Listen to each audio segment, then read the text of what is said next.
All right, good morning. The February 17th, 2023 Veterans Land Board meeting will come to order. The February 17th, 2023 meeting of the Veterans Land Board is being held in person at 1700 North Congress Avenue, Stephen F. Austin Building. Access to this meeting by members of the public was published in advance in the Texas Register in accordance with the Texas Opens Meeting Act. Any member of the public who wishes to address the Veterans Land Board may do so during the public comment period. We have a quorum present. So we will now move to today's agenda. Item number 1 is the approval of the minutes from October 28th, 2022 Veterans Land Board meeting. I'm abstaining from voting on this item as I was not on the board on October 28th, 2022. Would you like to discuss this item before voting? No, I've read it, and it's all in order. All right. Any objection to approving the minutes from the October 28th, 2022 meeting? No objection. By unanimous consent? Okay, hearing no objection, the minutes are approved. Next item on the agenda is the public comment period. Members of the public may address the Veterans Land Board concerning any matter within the authority of the board. As chairwoman, I am limiting the length of time available to each speaker to 2 minutes. The board secretary shall keep track of time. Do we have anyone in attendance who wishes to address the board on any board matter at this time? All right, seeing none, we'll move on to item number 3, consideration and possible action on increasing the maximum allowable loan amount in the Veterans Housing Assistance Program and other matters in connection herewith. Chair recognizes Raul Gonzalez to present item number 3 to the board. Good morning, Madam Chairwoman and board members. For the record, my name is Raul Gonzalez, Deputy Director for the Land and Housing Loan Programs. Item 3 is consideration and possible action on increasing the maximum allowable loan amount for the Veterans Housing Assistance Program. Staff is recommending that the loan amount be increased from $647,200 to $726,200, beginning with rate locks on or after February 17, 2023.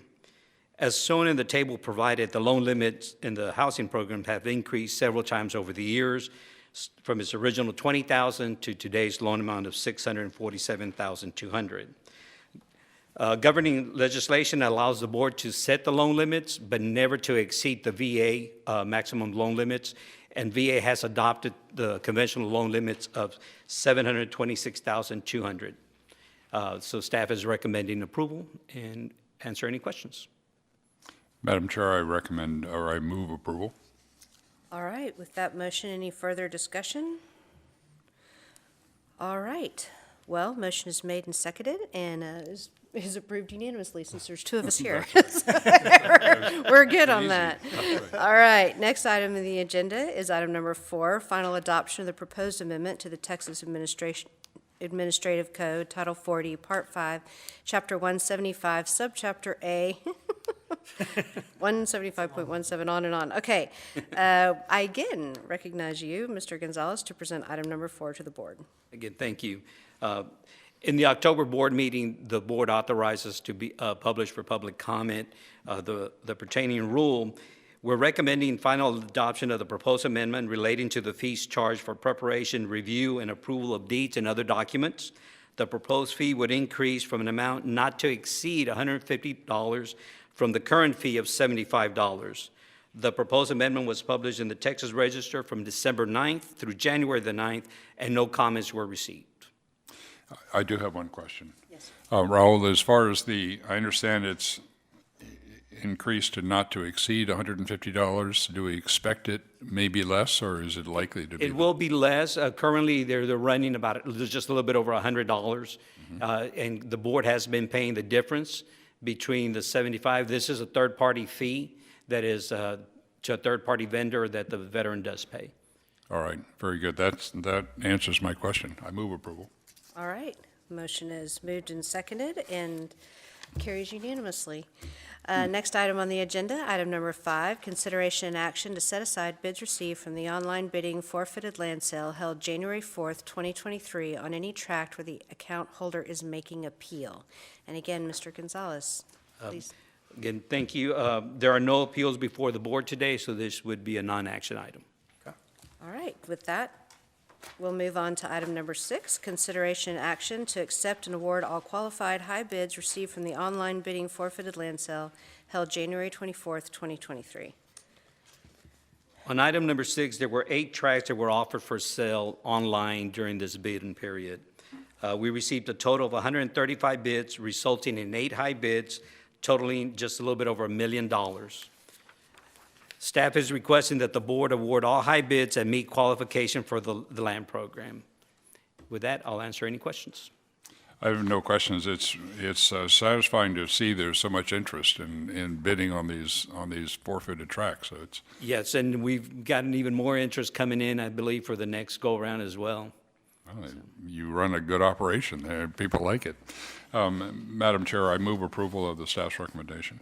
All right, I second that, and it passes with unanimous consent. On to item number 7, consideration and action on requests to forfeit VLB delinquent land accounts. Mr. Gonzalez. Staff's recommending that the board take action on the resolution before you, except on accounts where sufficient funds are received to avoid forfeiture. 6 accounts are being presented for action today. We'll continue to work on these and do either repayment agreements, payoffs up until that time. So if any questions, I'd be glad to answer. Any questions? No questions. Move approval.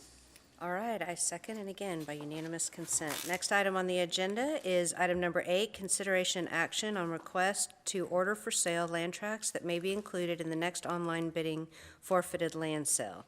Mr. Gonzalez. All right. Staff is requesting that the board take action on the resolution before you. The resolution lists accounts to be considered for order for sale today. 6 accounts will become the next tracts that will be offered on the online forfeited sale. We're requesting the board's authority to pull any account that reinstates prior to the sale date. Also, there's a couple of accounts that have minimal balances. One is Mr. Bruce and Mr. Rivera. Mr. Bruce has been deceased. We have continued to try and make contact with heirs, and today we have not been able to. A lot of times, once we put up the sign, somebody will drive by and see it, and then they'll contact us, so that may be an option there. Mr. Rivera, the same thing. We're trying to determine if the veteran is deceased. We have not been able to make contact with them, and once again, if the sign goes up, then sometimes they'll make contact directly to us as well. Madam Chair, I do have one question. Raul, on the whereas clause, it says that the forfeited land sale is set for February the 17th, which is today. Is that the actual date? No, sir. That's given us the authority to post that. As of today? Yes, sir. Mhm. Okay.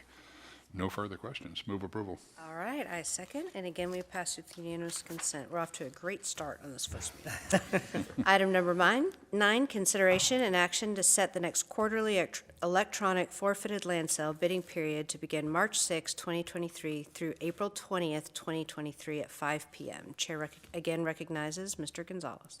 Again, staff is requesting that the board set the next quarterly online bidding effective March 6th at 8 a.m. with a bidding deadline of April 20th at 5 p.m. Any questions? No questions, no objections. Move approval.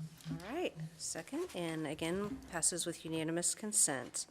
Item number 10, consideration and possible approval of revised debt and derivatives policy statement and providing for other matters relating to the subject. Chair recognizes Monica Galuski to present item number 10 to the board. Good morning, Madam Chair, Mr. Scott, Good morning. staff.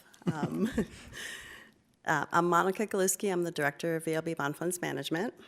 This item is requesting board approval for proposed updates to the debt and derivative policy for the Veterans Land Board. As the memo states, the primary changes are to recognize that VLB Bond Funds Management is responsible for debt and derivative activities related to VLB funds. It was previously PSF Investments.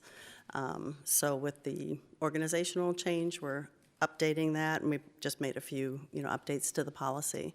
I'm available to answer any questions. You should have a black line and a clean copy of the policy. So That was very handy, having where the changes were and read through that. I just have to tell you, I'm impressed that you understand all this. the derivatives and synthetic derivatives, and wow, that's remarkable. And I was always impressed when I would come to these meetings before, and Rusty would talk about all these different things. I thought, gosh, this guy's a genius, and so are you. So I'm delighted to know that we have these resources available to us, and you're doing a great job. Thank you. I have no questions. I think it's a wonderful idea to update it. All right, do I hear a motion to approve? So I'll move approval. All right, I second, and again, it passes with unanimous consent. Thank you. Item number 11, Texas State Veterans Cemetery Program Quarterly Update. It's informational only. Chair recognizes Dr. John Kelly to present item number 11 to the board. Yes, ma'am, thank you, and good morning to the members of the board. In an attempt to keep you all better informed, we've developed now a quarterly report with the intention of providing it each time we meet.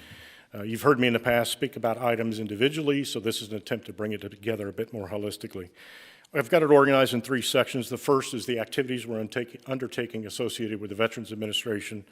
And very quickly, I'll just run through those. We've executed our kickoff meeting for the Corpus Expansion Grant. That's going to be adding about 3,200 pre-positioned crypts, about 1,200 columbarium spaces, and various other factors. That's now in design and engineering, and we are 35% complete as of this week with design and engineering on that. I will address the issue of the new cemetery grant application in the next agenda item. We did complete inspection and closure of a VA grant that we had received for the expansion of our columbarium down at the Mission Cemetery, as well as the crypt field that we just recently completed in the inspection process at Abilene. Also, during the period since the last board meeting, we've gone through 2 NCA, National Cemetery Administration inspections, one of them at our cemetery in Mission in November, and one at our cemetery in Abilene in December.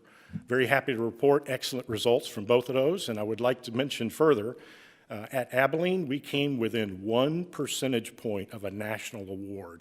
Wow. On that inspection, and Mission was very high as well. So I'd like to commend in front of you all the great work that's going on down there. We are scheduled for an inspection as well at our cemetery in Corpus, but that'll be the 2nd and 3rd of May. So I'll be able to report on that probably at the next board meeting.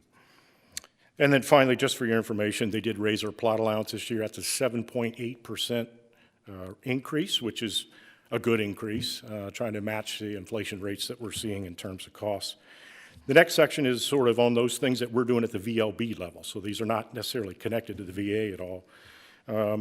We have used VLB funds to, as I've reported before, to establish more in-ground cremated remains plots at 3 of our cemeteries. One of them is complete, the other one is very near to complete, and we're just getting underway with the 3rd one. We will have those all completed before we exhaust those plot types at all 3 of those cemeteries. We have installed the new decorative fencing at Corpus. What was 5 strands of barbed wire has now been replaced with the beautiful black metal fencing that you see at the front gates in all areas that are visible to the public. We're actually receiving numerous calls and compliments about that now. People are recognizing it, and it has that immediate visual effect or impact. So people are down there are very happy with that, and we're glad to get that done. We have installed 3 carports as sort of operational need to keep our equipment protected from the weather. And we've installed carports in the maintenance areas at 3 of our cemeteries. We repaired and completely upgraded our fuel system at Mission. I hesitate to use the term state-of-the-art, but it's about as state-of-the-art as you can get, where it tracks each vehicle or piece of equipment, and it knows how much fuel was put into that vehicle, who the operator was, time of day, all those kinds of things. So it's a very, very good system. We recently had the roads resurfaced at our Abilene Cemetery, including restriping of all the parking areas, et cetera. There are pictures posted on our Abilene Facebook page. It looks fantastic with the drone view, being able to see it from above. And I'm pursuing something similar for the other 3 cemeteries at this time. We continue to work on 4 war monuments to be installed at the Corpus Christi Cemetery. This was largely an output of the effort they went through to be declared a World War II legacy site.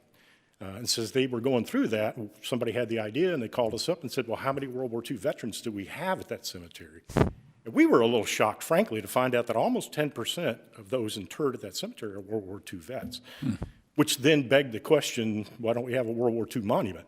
Which then begged the question, what about Korea? What about Vietnam? What about Persian Gulf, those kinds of things. So that's what these monuments are all about, is filling that void and that need. And we're working through that now. Down in Nueces County, they've been soliciting public input to what they want on those monuments for about 2.5 months now. So we met yesterday, and I think we've now got a design that we're going to work with the vendor on. Likewise, we're about to, we are working with the vendor now. Design is already there. They're working on construction of our Vietnam Memorial to be installed in Abilene. We're probably looking in the May-June timeframe for a ceremony associated with that. We want to deconflict it, though, from Memorial Day activities, so we're working through the scheduling on that. Fleet modernization continues, trying to replace a lot of the equipment that was original issue from when the cemetery first opened. And in the case of in the case of Mission and Killeen, that's 17 years ago. So you can imagine 17-year-old pieces of equipment still working at the cemeteries, and our guys do a great job of keeping them operational, but they have exceeded their service life by a decade now. So we're working through, as you see listed there, new golf carts, new mules, excavators, skid steers, and wheel dumpers. And that's all in accordance with a 5-year plan that we've set up for all of those activities at each of the cemeteries. And then finally, other items of interest is sort of the third area of this. I'd like to point out that our cemetery personnel, in particular the OSRs, have been involved in a variety of activities across the state, trying to increase our brand recognition and provide information about the services that we provide. And as you see, 3 different times, they participated in the state fair, the Armed Forces Bowl, and then a resource fair in Arlington. And then they've also done a lot in their local communities as well. Veterans Day went well at all the cemeteries, very well attended, as you would expect, as did wreath-laying services. And you'll find in the memo links to drone videos that were developed for 3 of our cemeteries. I'd like to point out that 2 of them were done by volunteer groups. The one for Abilene was actually the OSR committed his personal drone and his personal time to build that one. So we'd like to commend Craig Wooten on his great work on that. And then finally, Mr. Scott, last board, you asked me a question that I was not satisfied with my own answer. And I was not satisfied. Your question was, how are we getting out the word on all these great things going on? And so to that end, we have developed, as you see in the memo there, Getting to Know Your State Veteran Cemetery media releases. We are right now just pending a few interviews, and then we'll release those out into those local communities. Are there any questions? Just one on the wreath-laying ceremonies. Are those done by Wreaths Across America or some other groups that are doing that? We use a combination. In some cases, it's Wreaths Across America and artificial wreaths that we've purchased. So and in some locations, it's all Wreaths Across America. And is the community, the local community that's helping to sponsor the cemetery also getting involved in the wreath-laying? Yes, sir, absolutely. It's amazing. If you look at any of these videos, that's what the video is of, actually, is the public doing wreath laying at the cemeteries. It's just a drone view of that. I'm proud. Thank you very much. And Madam Commissioner, Dr. Kelly has also, we had an earlier conversation about the strategic plan and looking ahead for the cemetery needs and the number of veterans, et cetera, and he's about a century ahead on that now. It wasn't before, but he's done a wonderful job where we now have a plan and we know what the sequence is so he can work ahead with the community. So I'm really pleased to see the work that's been done. Nice job. Thank you. Yes, sir, thank you. I cannot take the credit on this. My on-site representatives and those staffs at those cemeteries, they're fantastic. Oh, good job. It means a lot. Thank you. Yes, sir. Okay, any further discussion or questions? No. All right, this is an informational item only. No action or vote will be taken at this time. Next item, number 12, consideration and possible action on the revised Lubbock Establishment Grant application. Dr. Kelly. Yes, ma'am. Thank you. Again, good morning. For the record, Dr. John Kelly, Deputy Director, Texas State Veteran Cemeteries. This is an update to a previous item that we brought in front of the board back on, I believe it was June 28th of last year. We came in front of the board and got approval to submit a grant application to establish a new cemetery in Lubbock. In the last couple of weeks, as a function of how the VA works these grants, the VA contacted me about 3 weeks ago and said, We're now getting what are called deferrals, meaning a state who got a grant are not ready to execute it or implement it for whatever reasons, and they're going to do a deferral, which means they stay on the list for next year, but they lose their funding this year. That means that money comes back to the VA, and the VA is looking to award it. So what the guidance they gave me was, how far down can you cut the grant application that you submitted? They didn't give me a figure. I had to guess at what I thought they were trying to get us down to. But we embarked on that with the architect and the engineers. And as you see, listed on the memo there, it summarizes some of the cuts that we made. So instead of 1,000 preposition crypts, we'll build it with 500. Instead of 1,000 columbarium, we build it with 500. Instead of 1,000 in-ground cremains, we build it with 500. Memorial walls, not 50, it's now 20. We reduced the size of some of the administration buildings. We reduced the road. There's not a ring road around this one when it'll be built. It'll be a half circle with turnabouts at each end. We cut out the automatic gates. We cut out green burials and some other minor things, and we got it from 13.9 million, as briefed to you back in June, is now at 9.449 million.